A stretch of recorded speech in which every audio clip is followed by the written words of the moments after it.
Alors, Kika Yabin Karougou, bonjour. Bonjour. Je vous trouve ici à Washington, D.C. Qu'est-ce que vous venez faire dans la capitale américaine? Je suis ici pour pouvoir parler avec les décideurs américains dans les différentes institutions, que ce soit au Congrès ou au département d'État ou même au Conseil national de sécurité, et pourquoi pas les différentes structures qui s'intéressent au Congo et leur parler de la situation actuelle au Congo, qui est une situation catastrophique. Vous venez directement de Goma, ville sous occupation AFC M23, donc de la rébellion, Oui. où vous accompagnez l'ancien président de la République, Joseph Kabila. Quelle est la situation d'abord sur place? La situation est calme, mais difficile. Difficile surtout parce que le gouvernement central de M. Tshisekedi a décidé de sacrifier et de punir et d'asphyxier les plus de 10 millions d'habitants des deux provinces, le nord et le sud Kivu, en les coupant du système financier national et pourquoi pas mondial. Alors l'argent circule difficilement, ce qui fait que la vie est difficile. Mais n'empêche, les gens sont là, ils vivent clopin avec ce qu'ils peuvent faire. Mais c'est quoi le message principal que vous voulez transmettre aux Américains pour le compte du président Kabila? Oui, le message principal, c'est celui qui est contenu dans son discours qu'il a fait il y a de cela un mois.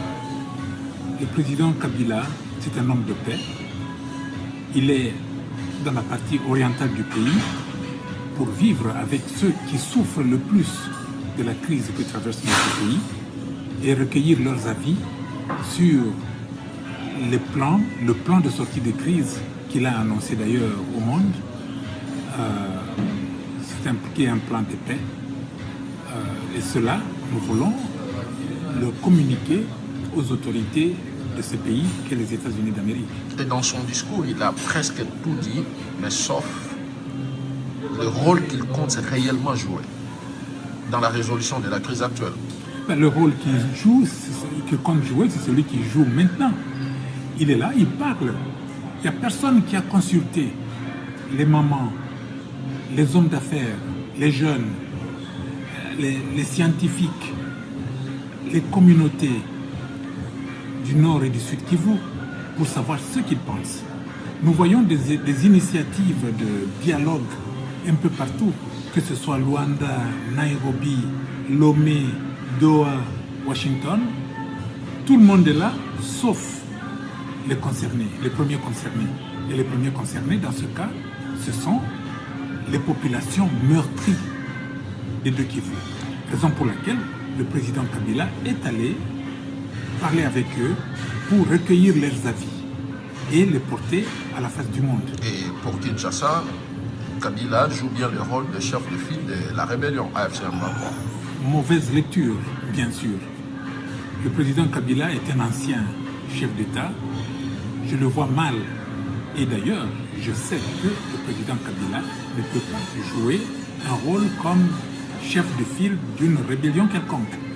Mais il est là, il parle avec tout le monde, il parle avec même ceux qui gèrent la cité aujourd'hui, que sont l'AFC de Corneille Nangaa et le M23.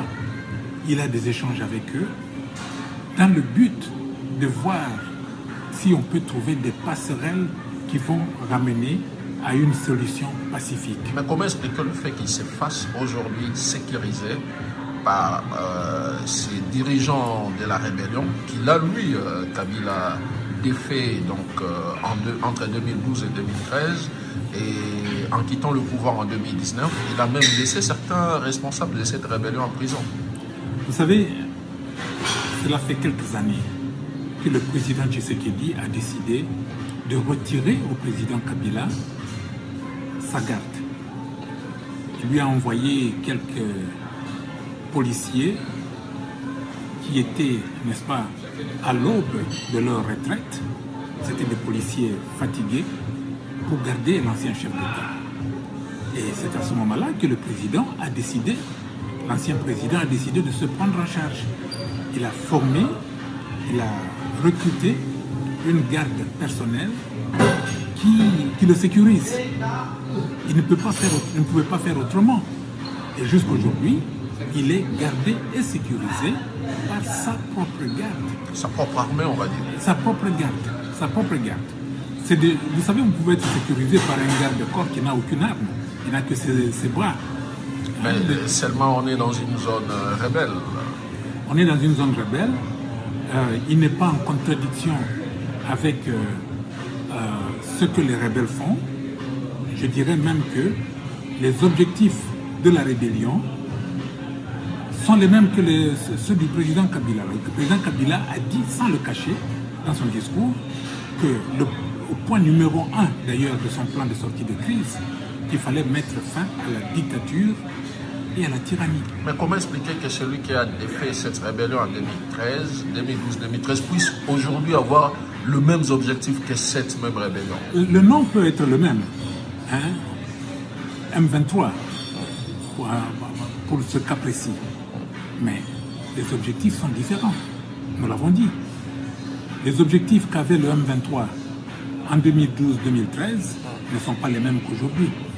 Aujourd'hui, le M23 a été à Kinshasa, invité par le président Tshisekedi.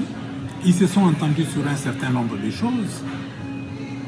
Cet engagement n'a pas été accepté par l'homme qui dirige le Congo aujourd'hui.